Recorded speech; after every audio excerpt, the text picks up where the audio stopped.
Welcome to the segment on input output ports on the STM32F4. We will start with the diode clamp. Now, you would have read or you would have seen that the STM32F4 ports are 5 volt tolerant. So they say it is 5 volt tolerant, even though the controller operates on 3.3 volts, that is up to 3.3 volts. That means if you feed a voltage greater than 3.3 volts but lesser than 5 volts into the IO pins of the microcontroller, there is no chance of damaging the controller. Had there been no protection, feeding anything above 3.3 volt would have damaged the controller electronics. So these pins are tolerant. So the tolerance of the pins come from this particular circuit that is called the diode clamp. Now, I'm sure you are aware of how a diode operates. A diode is an electronic device which can only conduct current in one direction and it blocks current in the other direction. So that's what a diode is. Now, say you have a voltage V in which is going into the pin. So if this is the controller and these are your pins, this is the internal diagram of electrical diagram of one of those pins. So every pin will have a diode clamp like this. So what happens is there are some few scenarios. That is, first scenario is where we are actually feeding a lower voltage than the cutoff voltage. For example, so say VDD-FT is 3.3 volts. So here we are holding a value of 3.3 volt and we call it stiff because even if we load this particular circuit, this voltage is not going to droop. It is going to stay almost 3.3 volts. So this, and VSS is also stiff. So these are stiff voltages. Okay. And say suppose you have you provide a voltage which is lesser than VDD-FT. Okay. So this is a voltage that is maintained here. And so it's anyway lesser than VDD-FT. When the voltage is lesser here, of course, the diode is reverse biased because the voltage here is higher than here. So the diode is reverse biased and this diode is also reverse biased. So both the diodes are inactive when you are feeding a proper voltage below say 3.3 volt. And this is one scenario, that is a normal operating scenario. Now, if there is a case where your Vin is greater than say your tolerance limit, that is say 3.3 volts, not tolerance limit, rather the operational limit that the processor has, and suppose you feed in say 4 volts here, this is the voltage that keeps track of that. And basically what happens is, so the drop for the diode, that is the forward conducting bias of the diode is 0.7 volts, as you know. So if the voltage is VDD-FT plus 0.7 volts, okay, so 3.34 volts is say it's plus 0.7 volts. So basically what the protection diode does is it creates a path for that excess current to flow out through the VDD-FT diode. So this becomes forward biased and this current flows out through here. So diode 1 is on, diode 2 is off, and Vin is around VDD-FT, and this is a stiff voltage. So that is the purpose of the protection diode 1. Now if the voltage goes below, like it goes below minus 7 volt minus VSS. So whatever the VSS voltage is, say you are now feeding an extremely low voltage. Now that actually turns on this diode and the current flows through here, and thus the excess current flows through here and the circuit is still protected. So that is the use of the protection diode clamp. So even though the arrow that is drawn is in this direction, it actually should be this way. That is because this current flows from this direction to this direction. But nevertheless, know that this again a very low voltage is compensated from here to here. Okay, so this diode is on, this diode is off, but then a very low voltage protection is provided by this diode as excess voltage, excessively low voltage is compensated here.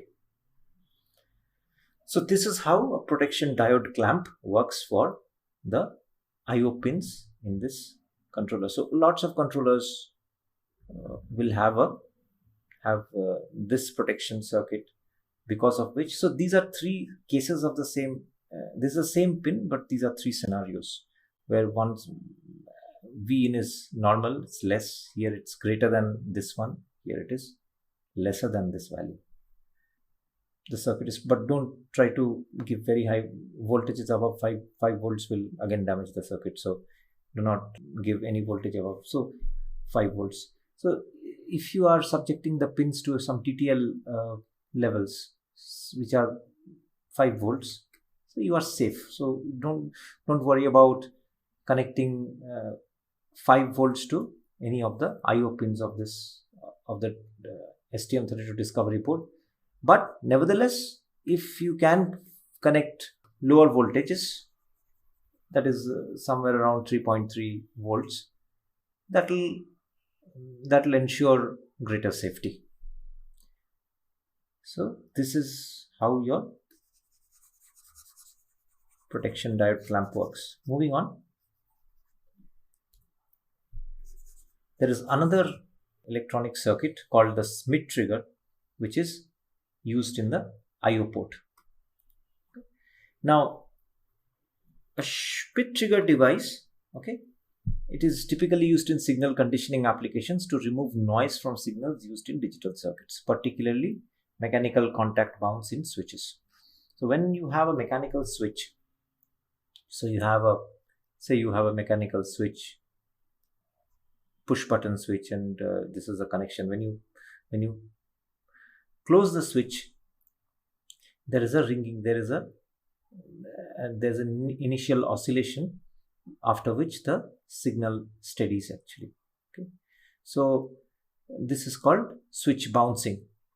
So the moment you any switch for that matter, it will oscillate for some time and then the signal will go steady. Now, in such a scenario, if the signal is fluctuating when you are applying an input, say to this circuits, the microcontroller will remain undecided as to what voltage level is being fed to it.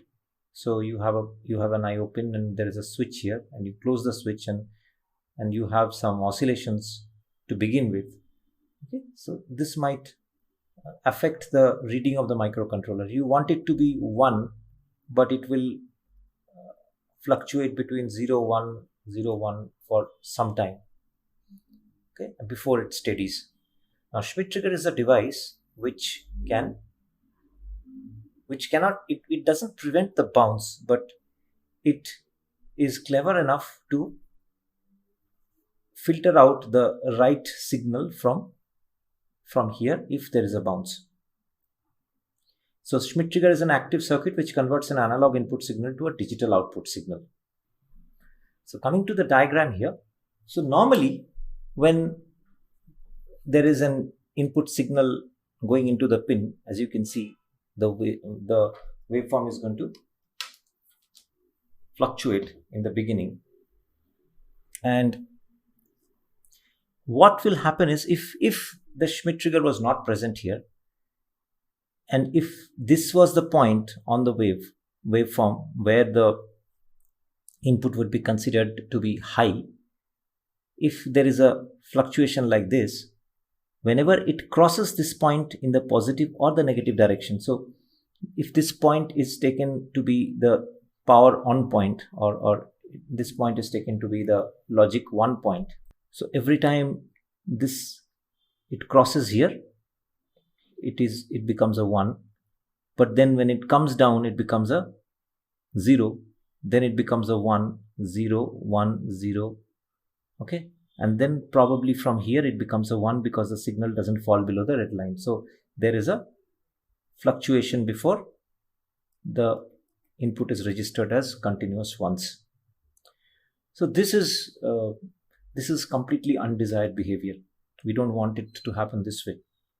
So what the Schmidt trigger does is, when such a waveform comes in,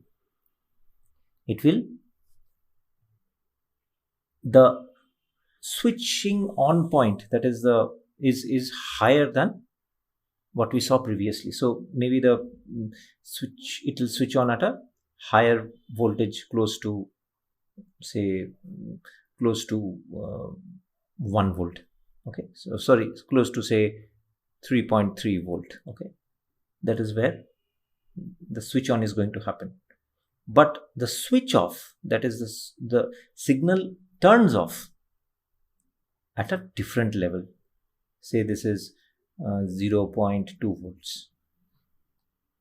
Okay, so the turn off voltage and the turn on voltage are at different levels. Now, if there is an oscillation, if the signal goes high and it oscillates like this, it doesn't come down to the level of where where the turn off is. So let's assume that there's a signal which is fluctuating, but it doesn't come as low as the turn on. So the waveform slowly, the amplitudes slowly diminish like this. Then we immediately see that it protects against fluctuation. So here you see there are two on states which is protected against. So our desired waveform looks more clean here.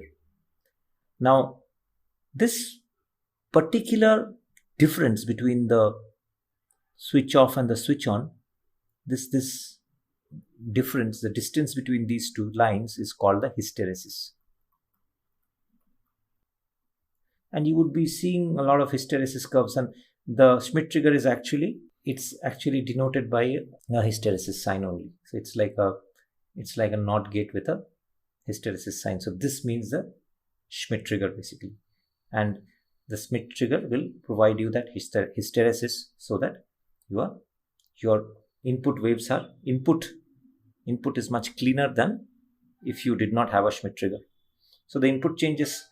So the circuit is named a trigger because the output retains its value until the input changes sufficiently to trigger a change. So if there is a fluctuation, it will hold the input value. In the non-inverting configuration, when the input is higher than a chosen threshold, the output is high. When the input is below a different lower chosen threshold, the output is low. And when the input is between two levels, the output retains its value. This dual threshold action is called hysteresis and implies that the Schmidt trigger possesses memory. That is, within this, it holds the value.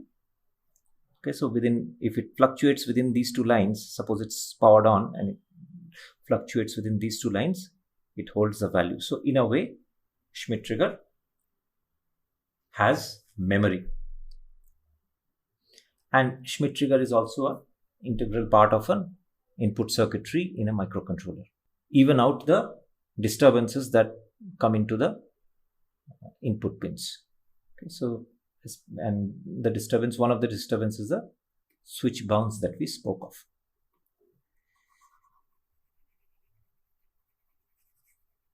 Moving forward, we have different pin states that the microcontroller's pin can have. One pin state is called high impedance. A high impedance pin is characterized by having a high impedance which effectively limits the change in current flow from the electrical circuit it is connected to with respect to a much larger change in input voltage. It is floating unless another external device or circuitry, pull up or pull down, is driving it. Input pins are open collector pins, and open collector pins are high impedance. Okay. So, suppose you configure a pin as input. Suppose this is the microcontroller controller and this is the input pin. Input. So we have configured it as input. Okay. High impedance would mean that suppose you do a change in voltage here. Okay. When you do a lot of change in voltage, the current, whatever current is you have in here, is almost constant. The current does not change.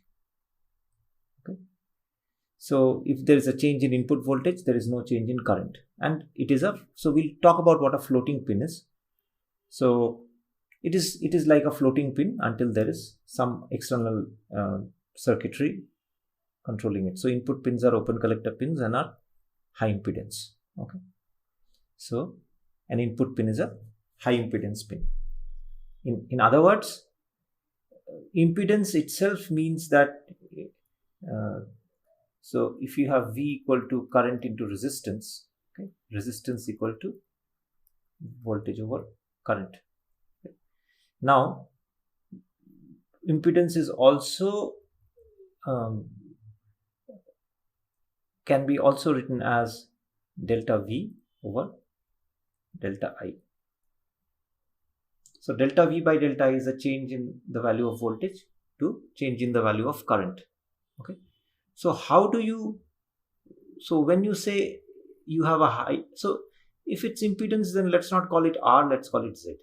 So Z in is say input impedance. So delta V by delta I, when the value has to be, if this value is large, means delta I has to be small and delta V has to be, it has to be small and delta V has to be pretty large. Okay. So thus we can get higher input impedance. That is, there is a resistance in the input, and this is what is mentioned here.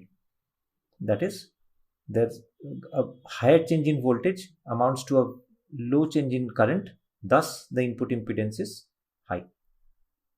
That is what it means here. Low impedance means a pin that can source or sink current. So the high impedance pin that we saw does not source or sink much current. So that pin is almost inert. A low impedance pin is a pin that can source or sink current. That is, if you have a pin and you are applying some voltage to the pin and you want a floating pin, is if a pin is called floating if it's left unconnected and is not driven by a pull up or a pull down. Its voltage level is undefined and unpredictable. So when a pin is floating, suppose there is you have a pin and it is not connected and it does not also have a pull up or a pull down, it is called a floating pin. And we should not use we should not keep floating pins in our application. Pins should at least have a pull up or a pull down, and it should have a definite value. So a pull up or a pull down are resistors basically, and these resistors are used to set a specific level, logic 0 or logic 1, at a floating pin. A pull up resistor is connected to the power supply so that it can pull the floating pin to a logic high level. A pull down resistor connects the floating pin to the ground level. So if you have a pin, so there is an internal circuitry also, which is a weak pull up and weak pull down that the microcontroller has. So R1, R2, and if you enable the weak pull up, this pin is set to a initial voltage. So you're tying the pin to an initial voltage, or If you have a weak pull down, you're tying it to a 0 volt.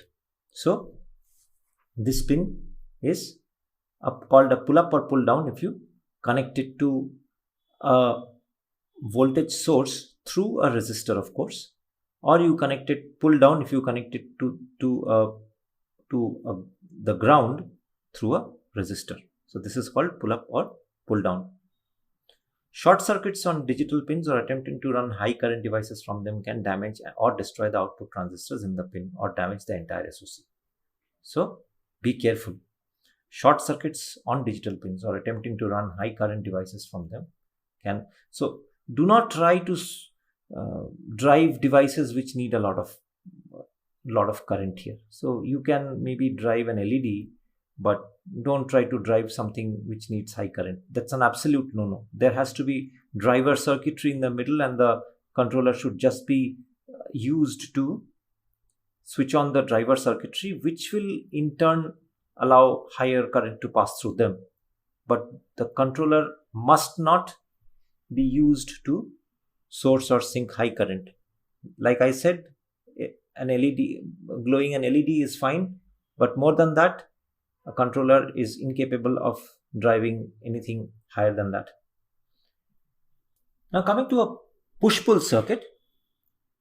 Now all the circuits that we are discussing here are a part of the IO, are a part of one IO circuitry, and later on we'll see all these circuits come together.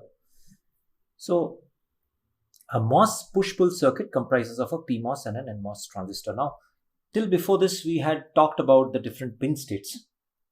So when we come to these circuits, we will also talk about the pin states, which will help you understand these IO circuits better. So this is a MOS push-pull circuit, and it's called push-pull because at any point in time, one of these transistors are on and the other is off. And when you are talking about an IO, it's essentially about switching between positive or switching between 1 and a 0. So it's switching between 1 and a 0. And quicker the switch between 1 and a 0, say it's 3.3 volts to 0 volts, quicker the transition, okay, better the IO. So you wouldn't want the transition to happen over a long period of time. That is, you from 0 you provide the high volt, and then you see that the input is not immediately going high, but it's following a ramp of this sort, which is not good. So the transition here should be a steep curve. When there's a transition between these two transistors, switch between these two transistors, when one switch is on and one switch is off, so it provides a much faster transition. Now this type of configuration is suitable for unidirectional lines. For example, you have SPI UART where one device is connected to the line. So you have UART protocol here. So if you have a pin here and you can connect it to the TTL, maybe a converter from where you connect to your computer using USB. So you can use this, say you are communicating with your desktop, so you can directly connect the TTL to this pin, and in that case this will be driven by a push-pull circuit. Or you could have a SPI communicating with some other peripheral on the board, like it communicates with some accelerometer or something, okay, so maybe through SPI. So for such communication where you have only one device on the line, this kind of a push-pull configuration makes sense. So going forward, we now see how the push-pull works. So if there's an internal signal here which operates the push-pull. So if this is low, the PMOS is powered on and the VDD appears on the output pin. Something like VDD shorted to output. So a state is a 1. Okay, so you have the VDD flowing from here to here. Okay, now the output needs to have a resistor here to limit the current to the specified value that the pin can safely supply, because this is almost shorting the VDD to the output. So when the internal signal is low, you have the voltage flowing out like this. Now, since and so if a current is flowing out freely from VDD to the output pin, this is low impedance.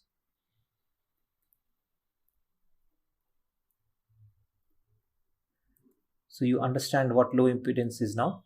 That is, this one is you have a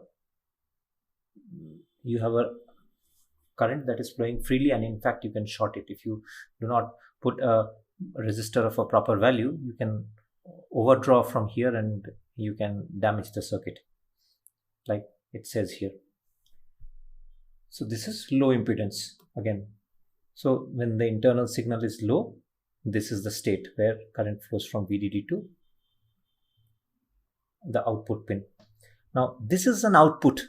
Okay, so in the next scenario, we will see when the internal signal is high. When the internal signal is high, this PMOS goes off and this one goes on. So and like we said, the transition time between these two is very fast, and at that time current flows from outside to the ground. It goes like this. So if the input is high, NMOS is powered up, and so the output pin is grounded, something like ground shorted to output, so that it's like a state 0.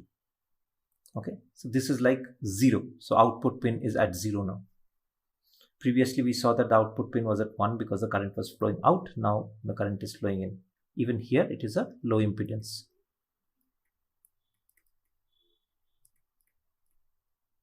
Because there's a flow of current. So as we can see from here, output does not always mean that the current will flow out of the pin. Okay. It does not mean that the current will flow out of the pin. So it's not always that for an output pin, sometimes we think that something is going to always flow out of the output pin. That's not the case. It can be this way also.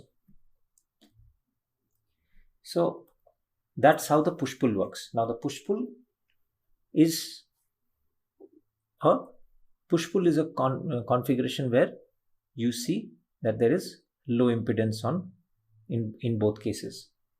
That is when the PMOS is on and the NMOS is off, and vice versa. So there is another type of output which is called the open drain. Now open drain is different from push-pull. Now open drain configuration is only capable of driving a line to the ground. So there is nothing supplied from the controller as such. This is something like a switch. So if you connect something on this line, some external chips on this line, say communicating with over I2C chips for certain functionality, and then if you connect it to the output line, the only job the open drain does is to short the circuit from here to here. That's all that the open drain is capable of. Now, since this is the only way the open drain can function, if we have to have lines with logic levels, okay, what we need to do is we need to connect this open drain line to an external voltage source, say VCC or something. Okay, so the line, if this is not connected, the line is going to be anyway held high at say 5 volts or whatever, and then when this internal signal is on, a current flows through and drives this to 0 volts. That is what an open drain can do. And the usefulness is, if you have multiple, so for push-pull, we saw that we can only have a one-to-one correspondence for UART, SPI and so on. For open drain, we can have multiple devices connected. Now, the downside of open drain is the switching time is higher. Push-pull, the switching time is fast, but for open drain, the switching time is higher. That is, from off to on, there's a ramp basically. So the changes will not immediately take effect over the line. It takes some time. So this is an explanation of how the open drain works. When this is high, the NMOS turns on and it shorts the output to the ground. That's what we saw. Now, and when it is off, so when the internal signal is low, the NMOS stops conducting, thereby disconnecting the output from the ground. If no pull-up resistors are connected to the output, the pin becomes a floating one. So like we saw, it's a floating pin. The output is undefined, so which is not good. Okay, so, and when the signal is high and it conducts, again it is a low impedance. It is low impedance again.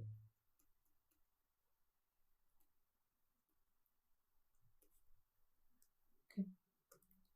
So that's what an open drain pin is. So we can configure the pins for open drain, push-pull and so on. So we'll see all that. Now we come to the internal pull-up, pull-down that this controller has. Now, this pull-up, pull-down that you see are internal to the controller. So suppose you have an open drain pin, sometimes you may get away with having a weak pull-up. So these are weak pull-ups. These are not strong pull-ups. These are weak pull-ups. Okay.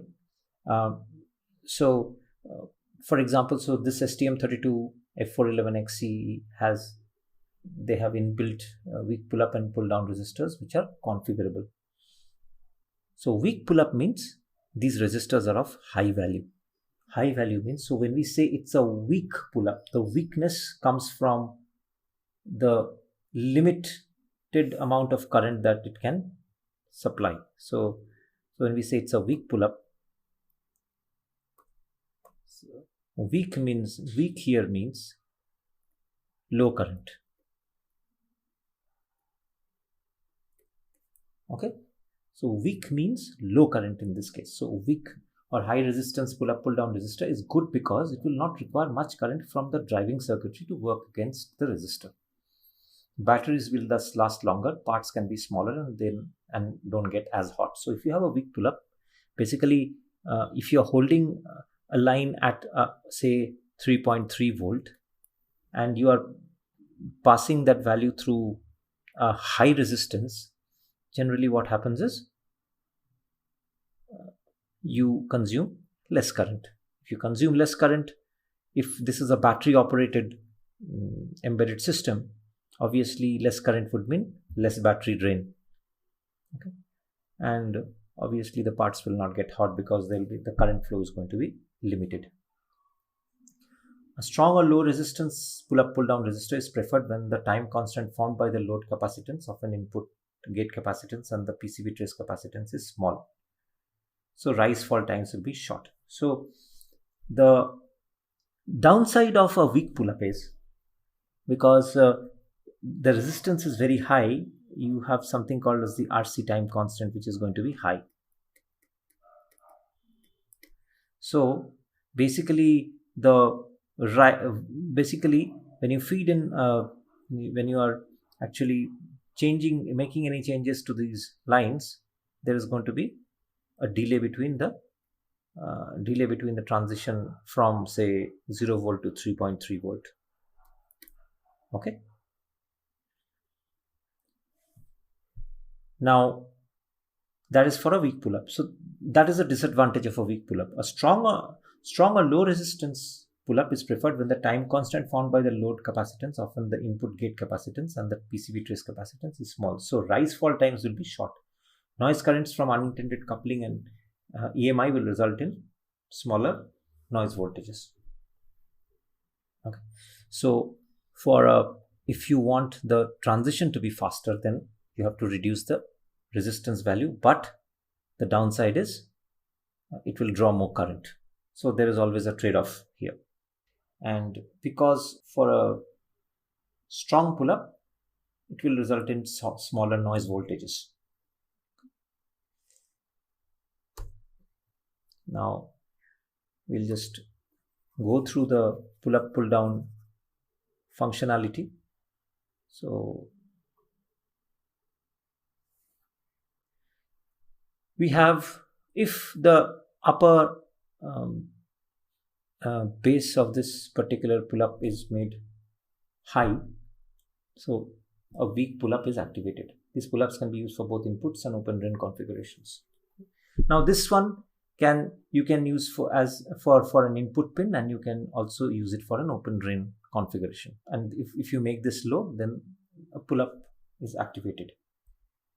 On the other hand, if you make this high and this low, then pull down is activated. It can be used again for both inputs and open drain configurations. There are rare cases when both pull up and pull downs are simultaneously activated. There are cases, but they are rare. So we don't do that generally. This is a pull down configuration, and pull up and pull down are generally we've seen it's for open drain, because open drain doesn't source any current, it just shorts to the ground. So if you have a pull up or a pull down, that decides the open drain behavior. Okay, and you can add a pull up and pull down to input also. For example, if you make an input active high, suppose, okay, so it's an input pin. If you want to keep it as active high, then you need to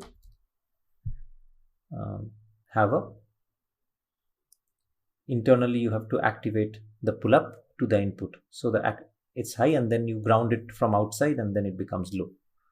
Show that in case you are wondering what I'm talking about. So you have, say, an input pin. Now this is an input pin, and input pin is a high impedance, as we know, because it's getting fed into that Schmitt trigger. Okay, now we feed some voltage value here, and since it's high impedance, what we'll do is we'll have a weak pull up to this input pin, and we generally do this because otherwise this pin is high impedance input pin. If we don't apply a voltage to this pin is going to be floating, which we do not want. So either we could supply internally, or there could be an input pin could also have an external pull up. So in this case, we are considering a scenario where we enable the pull up here, and the internal, and this is an input. So this is, say, 5 volts, and when we ground this, short this to the ground, this becomes 0 volts. Okay. On the other hand, if we have a weak pull down, that is, we activate this for an input pin, default is 0 volt, and then we can connect it to, say, VCC or 3.3 volt, and this value goes high. So default is ground, and this goes high. So this is one use of the pull-up, and another use of the pull-up is, of course, the open drain circuit that we saw a while ago. So this is your pull-up and pull-down. Putting it all together, now we have this is how one in IO pin circuitry looks like. So everything comes together here. We studied about the diode protection circuit. We just saw the pull up and pull down. We saw the push pull or open drain circuitry, and we saw the input circuitry. So all of them coming together. And we studied these individually. Now we will see the effect that they have when they are put together. So let us briefly go through this diagram. We have the input coming in here, and it goes to the input here, that is to the Schmitt trigger that we saw previously, and the output also flows out through here, as you can see, and this is the analog input. So this comes in through the IO pin only, but it is shown here separately. So this is the analog. So this pin can be a digital or an analog input output, right? We have not been speaking about analog. So if it's analog, then this whole thing is bypassed. So that's another scenario which we have not talked much about. But nevertheless, so this is the output driver section. This is the input driver section. So the input driver, as you can see, a value goes straight to the analog here. So this is an on chip, maybe some peripheral, for example, analog to digital converter or something. So this is the path. This is the path to alternate function input. So alternate function input would mean, besides just being IOs, these pins are also for alternate functions. For example, if you enable this pin for, say, SPI.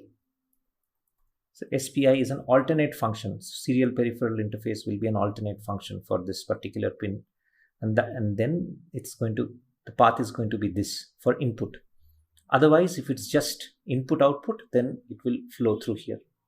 That is, it's an input output data register. So 3 functions here. Similarly, in output also it is going to be the same. This is write and output data register. So this is plain output, and this is alternate function output. So there's a multiplexer. You can just configure this accordingly, and output control will output the values accordingly. So when you have an output like this, so same SPI, when it has to output something, it is going to take this path. This is going to be inactive that time. So it's going to be taken over by the SPI when we set up the alternate function, and we set up, so every pin will have a field of a few bits defined where you can decide which alternate function this pin is going to have. So if you want it to work as a UART, or if you want it to work as a SPI, all of that is going to be decided by these fields, bit fields. Okay? That's the alternate function bit fields. So this is in short what the IO circuitry is. Now we will go through different configurations that we spoke of now. So we'll go through different configurations of the IO circuitry and see how they look. And of course, all ports have external interrupt capability. To use an external interrupt line, the port must be configured as in input mode. So of course, this input data register input port that you see here, okay, it can also be used as an interrupt. So you have to configure the port as an input port, and then any input will trigger an interrupt.